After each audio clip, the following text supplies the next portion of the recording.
Hello students, welcome to the channel of Farzi concepts. आज हम लोग IIT JEE advance 2022 paper 1 chemistry section के अंदर एक न्यूमेरिकल वैल्यू टाइप क्वेश्चन को सॉल्व करेंगे। यह एक fill in the blanks type का क्वेश्चन है और इसमें जो भी आपको आंसर मिलेगा उसे आपको ट्रंकेट कर देना है या राउंड ऑफ कर देना है टू 2 डेसिमल प्लेसेस तक। या सही आंसर के लिए +3 मार्क्स और रॉन्ग या अनअटेम्प्टेड क्वेश्चन के लिए 0 मार्क्स का प्रोविजन है। तो आइए इस क्वेश्चन को हम लोग सॉल्व करते हैं। यह जो क्वेश्चन है यह आपका पी ब्लॉक एलिमेंट्स और मोल कंसेप्ट का मिक्सचर है और यह क्वेश्चन डायरेक्ट एनसीईआरटी से उठाया हुआ है। ठीक है, तो आइए इस क्वेश्चन को हम लोग स्टेप बाय स्टेप सॉल्व करते हैं और इसमें आगे चलते हैं।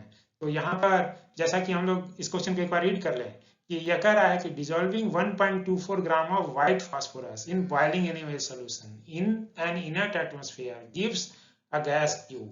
तो कह रहा है कि जब आप व्हाइट फास्फोरस को बॉइलिंग एनीवेज सॉल्यूशन में इनर्ट एटमॉस्फेयर के प्रेजेंस में जब ये रिएक्शन करते हैं तो आपको गैस क्यू मिलता है। ठीक है, और यहाँ पर व्हाइट फास्फोरस का अमाउंट 1.24 ग्राम दिया हुआ है। तो कह रहा है कि the amount of copper sulphate required to completely consume gas Q. तो यहाँ जो गैस क्यू बना है उस गैस क्यू का रिएक्शन जब कॉपर सल्फेट से कराएंगे तो उसको कंप्लीटली रिएक्ट करने के लिए कॉपर सल्फेट का आपसे अमाउंट पूछा गया है ग्राम में। ठीक है, अमाउंट पूछा गया है ग्राम में। ठीक है, और यहाँ पर atomic mass of hydrogen, oxygen, sodium, phosphorus, sulphur और कॉपर ये दिया हुआ है। ठीक है, तो यह क्वेश्चन को हम लोग सॉल्व करते हैं। तो यह क्या है, डायरेक्ट एनसीईआरटी से उठाया हुआ क्वेश्चन है, एनसीईआरटी पी ब्लॉक से। और यह अंडर फॉस्फीन के सेक्शन के अंदर ना ये आपको फॉस्फीन के अंदर ही यह रिएक्शन लिखा हुआ है। यहाँ पर जब व्हाइट फास्फोरस का, तो यहाँ पर फॉस्फीन बनाने के मेथड क्या है, जब फॉस्फाइड पर क्या करते हैं आप वाटर डालेंगे या एसिड डालेंगे तो क्या बनता है, फॉस्फीन गैस बनता है। और वहीं पे बोला है कि लेबोरेटरी मेथड में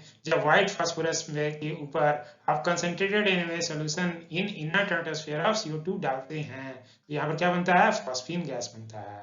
ये जो लाइन है ना, white phosphorus with concentrated NaOH solution in inner atmosphere of CO2, तो ये यहीं से मैच हो रहा है। तो white phosphorus when reacts with boiling NaOH, या NaOH कैसा है, कंसंट्रेटेड NaOH है, और ये इनर्ट एटमॉस्फेयर किसका है, ये CO2 गैस का इनर्ट एटमॉस्फेयर है। ठीक है, जिसे कौन सा गैस मिलेगा, गैस क्यू मिलता है। गैस क्यू यहाँ पर क्या है, यही हमारा फॉस्फीन गैस ही ये गैस क्यू है। ठीक है, तो इसके बेस पर ना ये हमारा पार्ट ये क्लियर हो गया कि यहाँ जो फॉस्फीन ये जो रिएक्शन है यही आपका फॉस्फीन के बनने का ही रिएक्शन आपका मेन रिएक्शन है। और फॉस्फीन कैसा है कि फॉस्फीन क्या है, इन नॉन इन्फ्लेमेबल गैस है, लेकिन इसमें क्या होती है ना, ये इन्फ्लेमेबल हो जाता है, ये बर्न होने लगता है अपने आप की, बिकॉज ऑफ प्रेजेंस ऑफ डाइफॉस्फेन और डाइफॉस्फीन और फास्फोरस वेपर के इम्प्योरिटी प्रेजेंस होती है।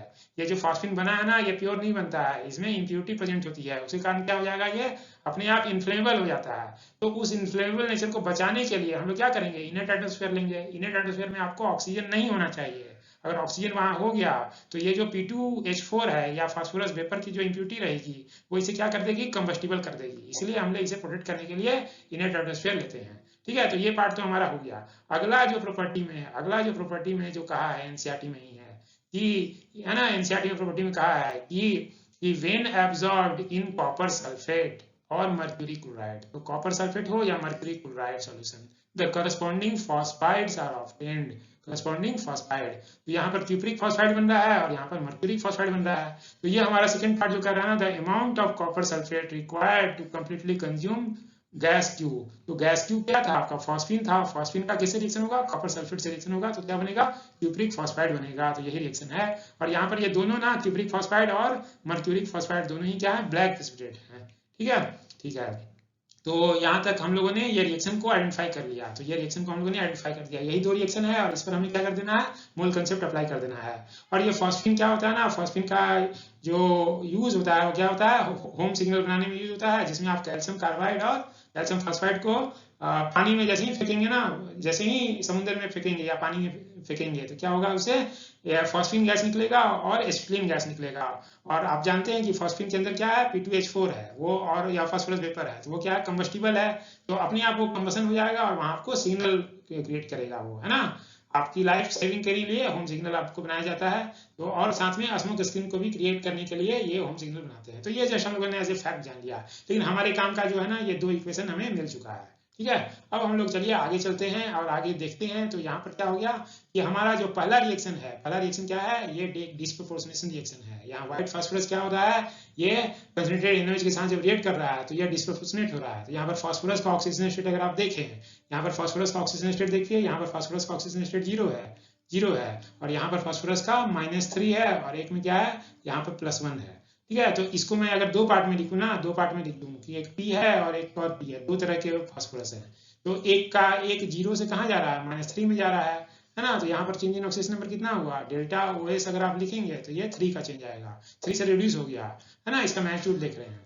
तो उसी तरह और इस फास्फोरस का लिखे ना, तो यहाँ चेंज क्या होगा, यहाँ ऑक्सीजन नंबर 0 से बढ़कर कितना हो गया, चेंज इन ऑक्सीजन स्टेट 0 से बढ़कर 1 से बढ़ा। तो इसको आपको क्या करना होगा, 3 से मल्टीप्लाई करना होगा, इसको 3 से मल्टीप्लाई करना होगा। तो यहाँ पर 3 फास्फोरस हो जाएगा और यहाँ पर ये जो मल्टीप्लाई वाला टर्म 3 है ये हो गया। ठीक है। तो यहाँ 3 फास्फोरस प्लस 1 फास्फोरस, तो ये दोनों चेंज क्या हो गए, दोनों चेंज इक्वल हो गए, दोनों चेंज इक्वल हो गए, है ना। 3 से मल्टीप्लाई करने पर तो 3p प्लस p ये क्या हो गया, यही एक p4 हो गया। तो p4 का 1 मोल होगा और इसका कोफिशिएंट क्या हो जाएगा, यहाँ पर कोफिशिएंट क्या हो गया, 3 हो गया। ठीक है। तो इस तरह से अगर आपको याद नहीं भी है ना, तो आप इसको रफली डिस्प्रोपोर्शनल रिएक्शन को बैलेंस करने के टर्म में आप बैलेंस कर सकते हैं ना, बैलेंस कर सकते हैं। ठीक है। तो यह आपका बैलेंस रिएक्शन है और यहाँ पर क्या बनता है, फॉस्फीन गैस बनता है और ये लैब मेथड है और साथ में क्या है, सोडियम हाइपोफॉस्फाइड भी बनेगा, सोडियम हाइपोफॉस्फाइड। और यही गैस Q है ना, गैस Q क्या है आपका, फॉस्फीन हो गया, गैस Q क्या हो गया, फॉस्फीन हो गया। ठीक है। और ये सोडियम हाइपोफॉस्फाइड का स्ट्रक्चर मैंने यहाँ पर दिया हुआ है, यहाँ pH बॉन्ड है इसलिए यह क्या है, रिड्यूसिंग एसिड है। ठीक है। तो ये हो चुका है। अब अगला जो इन्फॉर्मेशन आपको दिया हुआ है, अगला जो इन्फॉर्मेशन दिया हुआ है वो अगला इन्फॉर्मेशन आपका है कि ये कितना है, व्हाइट फास्फोरस कितना लिया गया, 1.24 ग्राम लिया गया। ठीक है। तो व्हाइट फास्फोरस 1.24 ग्राम है और हमें पता है कि व्हाइट फास्फोरस का मोलिकुलर फॉर्मूला क्या है, P4 है। तो इसका मोलर मास क्या हो जाएगा, 4 × 31, फास्फोरस का एटॉमिक मास 31 दिया हुआ है। तो ये क्या हो गया, 124 ग्राम पर मोल है। तो इसके बेस पर आप क्या करेंगे, तो इसका जो नंबर ऑफ मोल हो जाएगा, given weight divide by molar mass, तो यहाँ से ग्राम ग्राम कैंसिल हो जाएगा और ये मोल आ जाएगा। तो ये देख रहे हैं कि आप ये कितना हो जाएगा, 0.01 मोल हो जाएगा। ठीक है। तो ये आपका 0.01 मोल आ गया। तो ये जैसे ही हो गया, तो ये जैसे ही आपको 0.01 मोल मिल गया, तो आपको पता है कि इसमें कितना फॉस्फीन बनेगा। तो इसमें इसकी स्टोइकियोमेट्रिक कोएफिशिएंट 1 यहाँ पर भी है, 1 यहाँ पर भी है। तो इससे 0.01 मोल व्हाइट फास्फोरस है, 0.01 मोल ही फॉस्फीन गैस बनेगा। ठीक है। अब ये जो फॉस्फीन गैस बन गया ना, उस गैस Q का किससे रिएक्शन करना है, हमें कॉपर सल्फेट के साथ रिएक्शन कर देना है। तो अगला जो हम लोग रिएक्शन करेंगे कि फॉस्फीन का रिएक्शन क्या करेंगे, कॉपर सल्फेट के साथ करेंगे। तो कॉपर सल्फेट के साथ करेंगे तो यहाँ पर जो आपका प्रोडक्ट क्या बनेगा, क्यूप्रिक फॉस्फाइड बनेगा और ये क्या होता है, ब्लैक प्रेसिपिटेट होता है। इवन मर्क्यूरिक फॉस्फाइड भी क्या होता है, ब्लैक प्रेसिपिटेट होता है। ठीक है। तो यहाँ पर यही आपका रिएक्शन है। तो इसको बैलेंस करने के लिए क्या करेंगे, यहाँ पर ये एक रेडॉक्स रिएक्शन नहीं है क्योंकि ऑक्सीजन नंबर यहाँ पर कोई चेंज नहीं हो रहा है। ठीक है। यहाँ पर कॉपर का नंबर 3 है, क्या करेंगे, कॉपर सल्फेट को यहाँ पर 3 कर देंगे। यहाँ पर फास्फोरस का नंबर 2 है, फास्फोरस नंबर 2 है तो यहाँ 2 कर देंगे और इसके बेस पर क्या होगा, 6 हाइड्रोजन आएगा और यहाँ पर 3 सल्फेट आएगा। तो उसके बेस पर हम लोग 3H2 से 4 कर देंगे। तो ये रिएक्शन आपका बैलेंस इक्वेशन मिल गया। अब इस बैलेंस इक्वेशन में आपको जैसा कि दिख रहा है कि यहाँ पर 2 मोल ऑफ फॉस्फीन क्या दे रहा है, 3 मोल ऑफ कॉपर सल्फेट से रिएक्ट कर रहा है। ठीक है। ठीक है। क्योंकि ऊपर में जो बनने वाला फॉस्फीन है ना, उसी को आपको कॉपर सल्फेट से कंप्लीटली रिएक्ट करवाना है। ठीक है।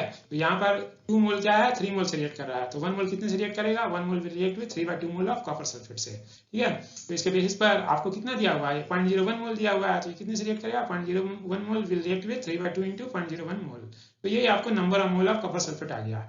और लेकिन आपको निकालना क्या है, amount of copper sulphate in gram निकालना है। तो हमें कॉपर सल्फेट का मोलर मास पता है। मोलर मास कितना है कॉपर सल्फेट का, ये CuSO4।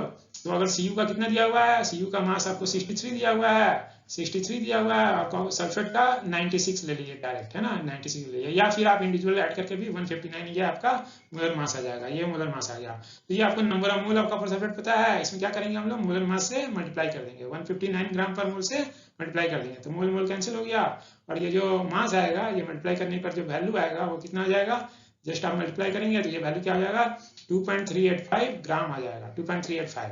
अब इसको क्या करना है ना, आपको 2 डेसिमल प्लेसेस तक राउंड ऑफ कर देना है या ट्रंकेट कर देना है। ठीक है। तो एक बार आप इसे राउंड ऑफ करेंगे तो यहाँ पर ये 5 को आपको राउंड ऑफ करना है। तो 5 को हम लोग, तो ये उससे पहले वाला जो डेसिमल पॉइंट है ना, वो कितना है, 8 है। 8 क्या है, इवन नंबर है। तो इवन नंबर है तो इसको जब हम लोग राउंड ऑफ करेंगे तो हम लोग उसे इंक्रीमेंट नहीं करेंगे, है ना। इवन होता है तो हम लोग वैसे ही छोड़ देते हैं, इवन वैसे होता है वैसे ही छोड़ देते हैं। अगर ये ऑड होता ना तो हम लोग इसे इवन कर देते हैं। तो इसके बेस पर यही हमारा क्या हो गया, यही हमारा फाइनल ये आंसर हो गया, यही हमारा फाइनल आंसर हो गया और हम लोगों ने ये फिल इन द ब्लैंक्स को सॉल्व कर लिया। ठीक है, तो आइए चलते हैं हम लोग फाइनल आंसर को मार्क कर लें। फाइनल आंसर को मार्क करें तो ये हमारा 2.38 ये हमारा फाइनल आंसर है और ये जो आंसर है ये ऑफिशियल आईआईटी की जो की है जिसमें रेंज कितना दिया हुआ था 2.37 से लेकर 2.41 के बीच का ये नंबर हमें मिल गया। आईआईटी ने जो रेंज दिया था, आईआईटी ने जो नंबर लिखा था ना फिल इन द ब्लैंक्स में, ये नंबर लिखा था और कहा था कि इसके बीच में कोई भी 2.37 से लेकर 2.41 के बीच का कोई भी नंबर ये वैलिड है। ठीक है, तो आईआईटी ने कैसा राउंड अप कर दिया, ये हमारा वैल्यू कितना आया था 2.385 आया था। तो अगर इसे राउंड ऑफ आईआईटी ने अमेरिकन सिस्टम के हिसाब से राउंड ऑफ कर लिया 2.39 बनाते हैं, लेकिन इसे मतलब नहीं है, ये हमारा रेंज जो है रेंज हमारा मैच हो रहा है। ठीक है, और इसी बेस पर हम लोगों ने जेईई एडवांस पेपर 1 का एक काफी सिंपल क्वेश्चन जो कि डायरेक्ट पी ब्लॉक से पूछा गया था वो हम लोगों ने सॉल्व कर लिया। ठीक है, सो थैंक्स फॉर वॉचिंग।